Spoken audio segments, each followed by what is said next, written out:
ন্যাজাট কাণ্ড, ভোলানাথ ঘোষের গাড়িতে ধাক্কার ঘটনা, যেখানে তার ছোট ছেলে এবং গাড়ি চালকের মৃত্যু হয়েছিল। সেই ঘটনায় অবশেষে পুলিশ মূল অভিযুক্ত আলিম মোল্লাকে গ্রেফতার করলো। ঘটনার 11 দিনের মাথায় অবশেষে মূল অভিযুক্ত এফআইআর 1 নম্বরে নাম থাকা আলিম মোল্লা গ্রেফতার। কিভাবে, কোথা থেকে পুলিশ তাকে গ্রেফতার করলো, কোথা থেকে তার হদিশ পাওয়া গেল, আরো বিস্তারিত আমাদের জানাবেন। সরাসরি আমাদের সঙ্গে রয়েছেন প্রতিনিধি সমীরণ পাল। সমীরণ, দেখো, গতকাল রাতে মিনাকা থানা এলাকা থেকে আলিম মোল্লা, যাকে হন্য হয়ে পুলিশ খুঁজছিল, তাকে গ্রেপ্তার করা সম্ভব হয়েছে এবং তাকে জিজ্ঞাসাবাদ করে পুরো ঘটনাটা জানার চেষ্টা করবে। পুলিশের পক্ষ থেকে আগেই দাবি করা হচ্ছিল যে একেবারে পিরামিডের শেষ স্তর থেকে তারা উপরে উঠতে চায়। একে একে কুদ্দুস, উত্তম সর্দার, নজরুল মোল্লা এবং গোলাম হোসেন মোল্লাকে গ্রেপ্তার করার পর আলিম মোল্লাকেই পুলিশ খুঁজছিল, কেননা এরা যে সমস্ত কথা দাবি করছে তার সমস্ত কিছু আলিম মোল্লাকে দিয়ে যাচাই করার প্রয়োজন রয়েছে। এখনো পর্যন্ত তদন্তে এই যে বাকি 4 জনকে জিজ্ঞাসাবাদ করে যে তথ্য পুলিশের হাতে উঠে এসেছে, সেই সমস্ত তথ্য যাচাই করার প্রয়োজন রয়েছে আলিম মোল্লার উপর। কেননা এই আলিম মোল্লাই নজরুল মোল্লার থেকে ট্রাকের চাবি চেয়েছিল আগের দিন রাতে, তারপরে সেই ট্রাকের চাবি গোলাম হোসেন মোল্লাকে দিয়ে দেওয়া হয়। এই মতো প্রাথমিক জেরায় পুলিশ জানতে পারে গোলাম হোসেন মোল্লাই এই ঘাতক ট্রাকটি চালিয়ে নিয়ে আসে সিরিজতলা মোড় থেকে কলুপাড়া, এবং সেখান থেকে 100 থেকে 120 কিলোমিটার বেগে একেবারে লেন চেঞ্জ করে বয়ারমারি পেট্রোল পাম্প থেকে কিছুটা দূরে ভোলানাথ ঘোষের গাড়িতে ধাক্কা মারে। এখন প্রশ্ন হচ্ছে, ঘটনার পরপরই ভোলানাথ ঘোষ দাবি করেছিলেন যে গাড়ির চালক ছিলেন আলিম মোল্লা। সেই মতো তিনি এফআইআরও করেন এবং এফআইআর 1 নম্বরে নাম রয়েছে আলিম মোল্লার।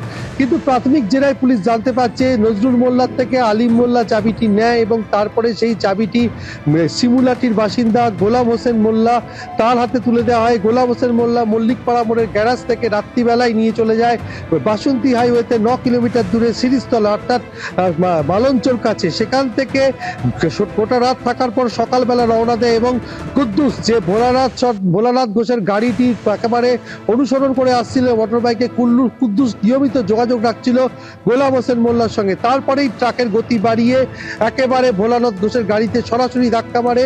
গাড়িটি সঙ্গে সঙ্গে রাস্তার পাশে বেরিতে পড়ে যায় এবং ঘটনাস্থলে মৃত্যু হয় ভোলানাথ ঘোষের ছোট ছেলে সত্যজিৎ ঘোষ এবং গাড়ির চালকের। এখন প্রশ্ন হচ্ছে, ভোলানাথ ঘোষ সরাসরি জানিয়েছেন যে আলিম মোল্লাই চালকের আসনে ছিল।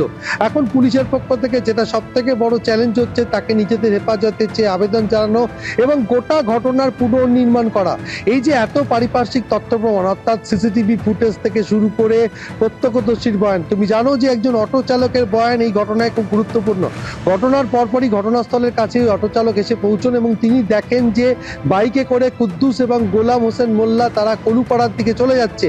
পরে প্রাথমিক জেরা জানা যায় যে কলুপাড়ার দিক থেকে একেবারে ভেরির রাস্তায় যে সমস্ত জায়গায় সিসিটিভির নজরদারি নেই, সেখানে ফাঁকা জায়গায় ভেরিতে দুজনে মোবাইল ফোন ফেলে দেয়।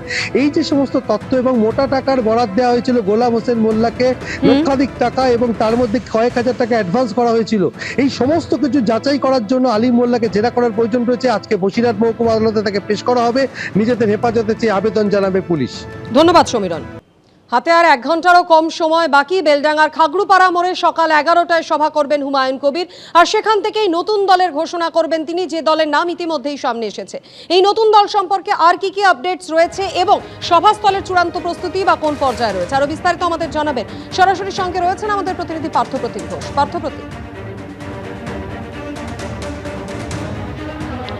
দেখো, আজকে সকাল 11টা থেকে জমায়েত হবে, 12টা থেকে সভা যে কাজ সেটা শুরু হবে এবং 1টা নাগাদ হুমায়ুন কবির তার যে নতুন দলের নাম জনতা উন্নয়ন পার্টি সেটার ঘোষণা করবেন।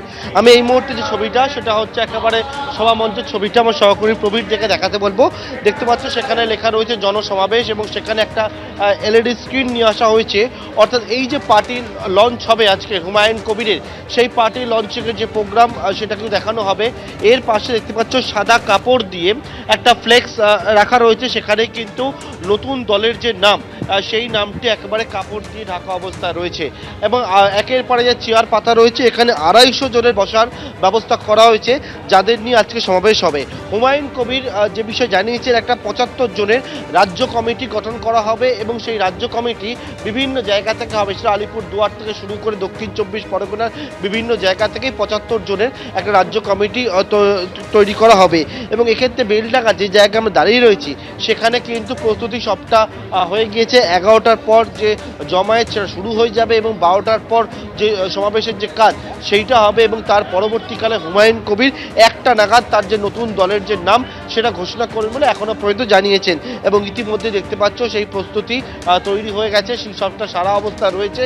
নতুন দলের নাম ঘোষণা করবেন হুমায়ুন কবির এবং ইতিমধ্যে তিনি গতকালকেই যে বিষয়টা জানিয়েছেন যে আজকে এখানে কিন্তু মানুষের বাউন্সার থাকবে এবং তারা মূলত মানুষের যে সমস্যা এবং সেই সমস্যা নিয়ে তাদের পার্টি আগামী দিনে এগিয়ে যাবে এবং পার্টির নামটা একেবারে 3টে সংখ্যায় তিনি যে বিষয়টা জানিয়েছেন এবং এক্ষেত্রে জনতা উন্নয়ন পার্টি হবে হুমায়ুনের নতুন দলের নাম এবং সেটার জন্য একেবারে সমাবেশের যে প্রস্তুতি সেটা শুরু হয়ে গেছে। ইতিমধ্যে কয়েকজন আসতেও শুরু করেছে এবং 11টার পর থেকে সেই মূল জমায়েতটা শুরু হবে এবং 12টার পর এখান থেকে যে সমাবেশের সূচনা সেটা করবেন হুমায়ুন কবির। ধন্যবাদ পার্থপ্রতিম। আমরা দেখছি হুমায়ুনের কর্মসূচি ঘিরে সাজো সাজো বেলডাঙ্গায়। কর্মসূচি যাতে নির্বিঘ্নে হয় সেজন্য নিয়োগ করা হয়েছে 600 জন স্বেচ্ছাসেবককে, আর সেই ছবি তুলে ধরেছেন আমাদের প্রতিনিধি রাজীব চৌধুরী। কর্মকাণ্ড পরিচালনা করার জন্য 600 জন স্বেচ্ছাসেবক নিয়োগ করা হয়েছে, যারা স্থানীয় যুবক বলেই জানতে পারছি, এবং যাদের জন্য টিফিনের ব্যবস্থা করা হয়েছে, দুপুরে বিরিয়ানির ব্যবস্থা করা হয়েছে। এই মুহূর্তে সেই যে স্বেচ্ছাসেবক রয়েছেন তারা তাদের মতো করে কর্ম করছেন এবং তারা তাদের সকালবেলায় টিফিন করার পরে প্রস্তুতি নিতেন, তাদের বুঝিয়ে দেওয়া হচ্ছে কীরমভাবে তারা কাজ করবেন, কোথায় তারা কাজ করবেন। এইভাবে এই যে ভলেন্টিয়ার রয়েছেন তাদের আপনারা কীরকম দায়িত্ব, কোথায় কার কীরকম দায়িত্ব দিচ্ছেন?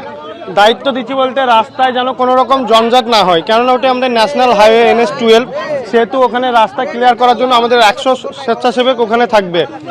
আর রাস্তার এপারে থাকবে গাড়ি পার্কিং করার নির্দিষ্ট একটি পার্কিং জোন রয়েছে, ওখানে পার্কিং করার জন্য ওনাদের ওই দায়িত্ব বুঝিয়ে দেওয়ার জন্য ওখানে লাগানো থাকবে। এই মানুষজন যাতে শান্ত শৃঙ্খলাভাবে এখানে এসে বসে সেজন্য আমাদের স্বেচ্ছাসেবক এখানেও থাকবে। আমাদের পুরো ক্যাপচার করার জন্য সমস্ত দিকে আমাদের স্বেচ্ছাসেবক থাকবে।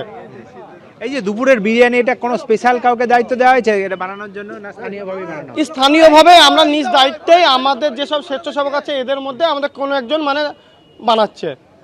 এই যে স্বেচ্ছাসেবকদের সকাল থেকে আপনার দায়িত্ব বুঝিয়ে দিচ্ছেন, এই 600 জনের এই গোটা সমাবেশ সম্ভব কি মনে হচ্ছে? সম্ভব। কিভাবে করবেন সেটা আমরা আমাদের যে স্বেচ্ছাসেবক নিয়োগ করা হয়েছে ওদেরকে আমরা টিম করে দেবো। নথি নিয়ে এই 600 জন স্বেচ্ছাসেবক নিয়োগ করা হয়েছে, যাদের মূল দায়িত্ব থাকবে তারা এই গোটা কর্মকাণ্ড পরিচালনা করার জন্য। ক্যামেরায় শুভরাজ সরকারের সঙ্গে রাজীব চৌধুরী, ABN মুর্শিদাবাদ। হুমায়ুন কবির বলেছিলেন তিনি 135টি আসনে লড়বেন। এখন তৃণমূলের সাসপেন্ডেড নেতা বলছেন আরো বেশি আসনে লড়বেন তিনি। পাল্টা প্রতিক্রিয়া এসেছে তৃণমূলের তরফেও। 135 বলেছিলাম, ওটা আরো বাড়বে, মিনিমাম 182 আসন থাকবে বা প্রয়োজন হলে 294 লড়ব।